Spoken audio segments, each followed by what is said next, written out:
Right now, Ireland is absolutely furious, and they have every right to be. A U.S. company called Compass Games just announced The Troubles, Shadow War in Northern Ireland, 1964-1998, a board game where you can play as the IRA, British forces, loyalist paramilitaries, or politicians during one of Ireland's bloodiest conflicts.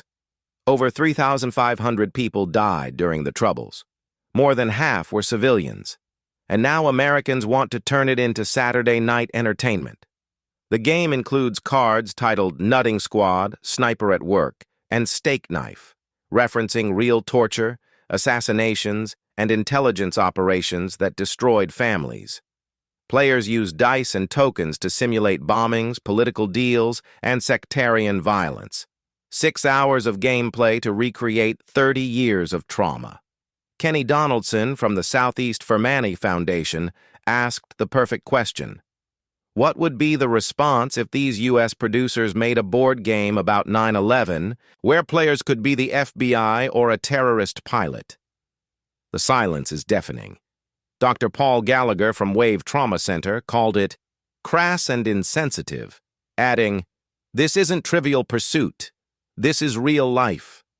Survivors are saying the game minimizes their suffering and could re-traumatize people who lived through bombings, lost family members, or witnessed atrocities firsthand. But here's the kicker. This isn't even Compass Games' first offense.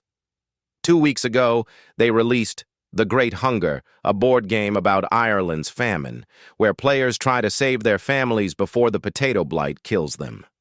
1 million Irish people starved to death during the famine while Britain exported food from Ireland. Now it's a card game with fake Irish accents and diddly-idly music. The creator, Bill Thomas, defended both games as educational tools and dismissed critics by saying, "The people yapping and yipping have probably never played a historical board game before." He's charging $85 for people to simulate Ireland's genocide and civil war from his Connecticut office. This is what happens when Americans commodify other people's trauma. Ireland's history isn't entertainment. These aren't ancient myths. Survivors of the Troubles are still alive. Families are still burying victims. The legacy of British colonization, the famine, and sectarian violence still shapes Ireland today. Ireland's darkest chapters are being erased again, not through silence this time, but through trivialization. And that might be even worse. Follow for the Irish history they're trying to erase and exploit.